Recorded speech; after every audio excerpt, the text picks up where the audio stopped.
start, sir. Mahatma Gandhi NREGA Honorable start. का नाम बदलने का You उनका start, sir. जो You start. औचित्य है समझ में नहीं आया। लेकिन यदि आप समझेंगे तो इसके पीछे इनकी विचारधारा है। इनकी विचारधारा पूरे तौर पर महात्मा गांधी के ग्राम स्वराज की विचारधारा के विपरीत है।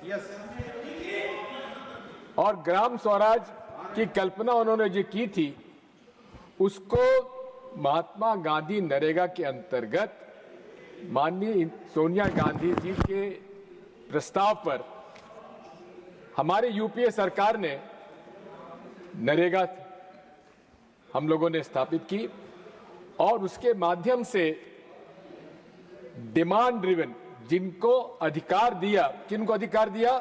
मजदूरों को। और वो मजदूरों को अधिकार मिला कि आपको जहां आवश्यकता है काम की आप मांग कर सकते हैं और ये उनको गारंटी थी कि 15 दिन के अंदर वहां काम चालू हो जाएगा, अगर नहीं हुआ तो उनको कंपनसेशन दिया जाएगा। ये भावना थी जिसको इन्होंने उसमें डालने का प्रयास तो जरूर किया है, लेकिन इनकी मानस जो स्थिति है और जो इन्होंने फंड्स एलोकेशन किया है, माननीय वित्त मंत्री जी का जो प्रस्ताव है इसमें फंड एलोकेशन तो नहीं है, लेकिन 90% जो पूरी मजदूरी अनस्किल्ड, सेमी स्किल्ड और स्किल्ड लेबर की केंद्र सरकार देता था, अब राज्य सरकारों को भुगतना पड़ेगा। मैं अनुरोध करना चाहता हूं कि ये भाजपा की सरकार मूल रूप से मजदूर विरोधी है। आप यदि देखेंगे तो इन्होंने 44 कानून मजदूरों के समाप्त करके लेबर कोड लाए और उन लेबर कोड में यहां तक कि ट्रेड यूनियन बनाने का अधिकार भी उनसे छीन लिया गया। अब साथ मैं आपसे निवेदन करना चाहता हूं कि ये पीक सीजन की बात करते हैं, पीक सीजन बचा कहां है? जहां हमारी कटाई और उसकी हार्वेस्टिंग होती है उसे सब मशीनों से होने लगी, वैसे ही मजदूरों को काम कम मिलने लगा। इसलिए जो 60 दिन का उन्होंने जो लगाया रोक, वो बड़े बड़े किसानों को सस्ता मजदूर मिले, इस कारण से उनको लगाई गई है। इसका हम विरोध करते हैं। मैं आपसे निवेदन करना चाहता हूं कि मिनिमम वेजेस एक्ट को लागू करना चाहिए और मिनिमम वेजेस एक्ट को लागू करके जो हमारा जो सूचांक है, कंज्यूमर प्राइस इंडेक्स है, कंज्यूमर प्राइस इंडेक्स के साथ मिनिमम गारंटी हमारे मिनिमम वेजेस एक्ट को लगाना चाहिए। ये मेरी आपसे प्रस्तावना है। मैं आपसे ये भी कहना चाहता हूं कि आज मजदूर, हमारे कृषि मजदूर 27 करोड़ मजदूर हैं हमारे देश में, और यदि आप देखेंगे कि कोरोना काल में जो शहरों में भी काम करते थे वो अब गांव में बढ़े हैं और इसके पास जो आंकड़े हैं 2017-18 से लेकर 2024-25 में लगभग 7 करोड़ मजदूर और बढ़े हैं कृषि मजदूर, यानी कि अब लगभग 30 से 34 करोड़ मजदूर आज वहां काम कर रहे हैं। उनमें से कितने लोगों को नरेगा में काम करने का मौका मिलता है? इसी के साथ साथ महंगाई बढ़ती जा रही है, मजदूर की मजदूरी नहीं बढ़ रही है। यदि आप देखेंगे तो उत्तर प्रदेश में केवल 252 रुपए प्रति दिन का उनको मजदूरी मिलती है। ये अपने आप में आप समझ सकते हैं कि इसको ये तय कब हुई थी। इसी तरह से हर राज्यों में इस बात की दिक्कत आती है। मेरा आपसे अनुरोध है, मंत्री जी यहाँ मौजूद नहीं है, लेकिन मैं आपसे निवेदन करना चाहता हूँ कि माइग्रेंट लेबर की यह सबसे बड़ी समस्या है। आपने देखा था जिस प्रकार से प्रवासी हमारा मजदूर आया था कोरोना के समय में, शहरों से निकलकर पैदल चलकर हजारों किलोमीटर चलकर आया था। आज वही हालत हमारे मजदूरों की है। इसलिए आज इस भारतीय जनता पार्टी के राज में सबसे ज्यादा अगर कहीं का नुकसान हुआ है तो मजदूरों का हुआ है। मैं आपसे अनुरोध करना चाहता हूं कि संसदीय समिति ने यहां प्रस्ताव दिया है कि मिनिमम वेजेस को पूरे देश में लागू किया जाना चाहिए और महात्मा गांधी नरेगा में मजदूरों की का जो मिनिमम न्यूनतम आय होना चाहिए लगभग 400 रुपए प्रति दिवस होना चाहिए। लेकिन आज इस बात को कोई उल्लेख इसमें नहीं किया गया है। और इसमें आप देखेंगे कि पूरे देश के जो आपका सेक्शन 22 है, इसमें उल्लेख किया गया, मैं पढ़ना चाहता हूं कि 60% जो है, पहले तो मजदूरी मिलती थी, पूरा केंद्र सरकार देता था, लेकिन उसे घटा के 60% कर दिया। आपने 100 दिन से बढ़ा के 125 दिन का केवल आपने लॉलीपॉप उनको दिया है, लेकिन उसका आपके पास फंड्स अवेलेबल नहीं है। वैसे ही राज्य सरकारों की हालत खराब है और पूरा ये हमारा हाउस ऑफ स्टेट है, राज्यों का हमारा अधिकार, हमारा ये सदन है, लेकिन सबसे ज्यादा कुठाराघात अगर हुआ है तो हमारा प्रदेशों के उनके फंड्स के और बजट के ऊपर आघात हुआ है।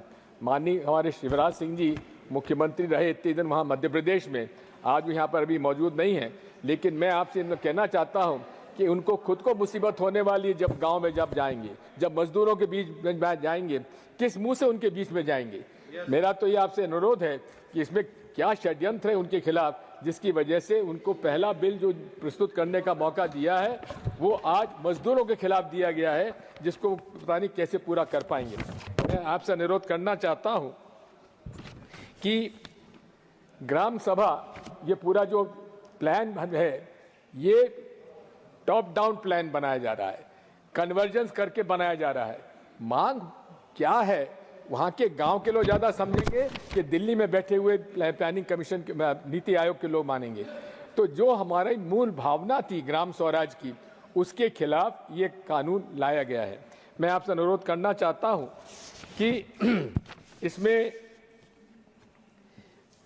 मुझे मौका नहीं मिल पाया था, अमेंडमेंट मैंने दिए हैं। सबसे पहला मेरा अमेंडमेंट था कि इसे विकसित भारत गारंटी रोजगार आजीविका मिशन राम जी को हटाकर चेंज करके वापस महात्मा गांधी विकसित भारत गारंटी रोजगार आजीविका मिशन ग्रामीण लाया जाना चाहिए। ये मेरा पहला अमेंडमेंट था। दूसरा मेरा अमेंडमेंट था कि सेक्शन 4 में के सारे जो काम हैं जो कि ग्राम सभा को, ग्राम पंचायत को लेना चाहिए, उसको डिसेंट्रलाइज प्लानिंग के अंतर्गत मेरा प्रस्ताव था कि restoration of autonomy of the gram panchayat and gram sabha, ये वापस इसमें लाना चाहिए। और साथ में सेक्शन 4 सबसेक्शन 5 और 6, central government shall provide adequate fund to states to meet full demand, this is मेरा उसको प्रस्तावित है, for employment arising under this act in financial year where expenditure in state reaches 90% of funds released for financial year, the additional demand for employment exists. The central government shall, upon this demand being duly certified, make available additional funds so as to ensure uninterrupted implementation of the act. इसी प्रकार से annual budget under this act shall be prepared by the district level by the district program coordinator in consultation with Panchayat Raj institution and shall be based on projected demand for employment and works identified through the planning process. ना कि top down जो विकसित इनका budget बनाया जा रहा है, किसके माध्यम से बनाया जा रहा है, कहाँ बनाया जा रहा है, इसकी कोई जानकारी नहीं है। इसी के साथ साथ मेरा आपसे अनुरोध है कि सेक्शन 22 का भी सब सेक्शन 2 में मैंने जो अपने भाषण में अपनी बात कही है उसको रिस्टोर किया जाना चाहिए, जो उन्होंने जो केंद्र सरकार की राशि कम की गई है। इसी प्रकार से इन्होंने कहा है कि कभी भी समय, किसी भी सेक्शन 29 में किसी भी समय ये काम रोक सकते हैं, उसको डिलीट करना चाहिए, जिससे कि उनका पूरा अधिकार, जिनके काम का अधिकार है, उनको पूरा मिलता रहना चाहिए। मूल भावना माननीय सभापति जी ये है, यदि आप इसको विस्तार से देखेंगे कि ये पूरा कानून केवल हमारी वित्त मंत्री जी के बजट को कैसे बैलेंस किया जाए उसके लिए ये कानून लाया गया है और जल्दबाजी में लाया गया है, ताकि इनके बजट के अंदर थोड़ा सा संभावित हो जाए, इनको उसमें समावेश हो जाए। कहने का मेरा मतलब ये है कि अधिकारों, राज्यों का अधिकार कम किए जा रहे हैं, पंचायतों के अधिकार कम किए जा रहे हैं, ग्राम स्वराज और ग्राम सभा का अधिकार कम किए जा रहे हैं और पूरे तरीके से केंद्र सरकार ने टॉप डाउन जो इनका जो जो आज pro corporate, anti farmer, anti मारे लेबर इनका विचारधारा है वो इससे परिलक्षित होती है। मैं आपसे इतना ही अनुरोध करना चाहता हूं माननीय सभापति जी कि हम सब विपक्ष के लोगों ने ये अनुरोध किया है, इसको सेलेक्ट कमेटी में सौंप देना चाहिए। ये भी एक अजीब बात है कि जो भी इतना प्रभावशाली कानून जो कि गांव-गांव तक सिर्फ प्रभावित करता है, हर गांव में आज मजदूर हैं, उन सबको आज ये प्रभावित करता है, लेकिन उसके बारे में किसी से चर्चा नहीं हुई है। बिना चर्चा के इतना कानून प्रभावित करने वाला उन मजदूरों को जिनकी हालत आज खराब है, जो आज मजदूरी उनको पूरी मिल नहीं पा रही है, मिनिमम वेजेस एक्ट का पालन नहीं हो रहा है, लेबर इंस्पेक्टर्स कोई काम कर नहीं रहे हैं, ऐसे हालात में ये पूरे तरीके से मजदूरों के खिलाफ लाया गया है। और न केवल मजदूरों के खिलाफ है, ये प्रदेश के राज्य सरकारों के बजट पर भी भारी भार पड़ने वाला है और महात्मा गांधी की विचारधारा के पूरी तरीके से विपरीत है। इसलिए इसको तत्काल या तो आप वापस ले लें या इसको सेलेक्ट कमेटी में सौंप देना चाहिए। ये मेरी आपसे प्रार्थना है। बहुत बहुत धन्यवाद। Thank you.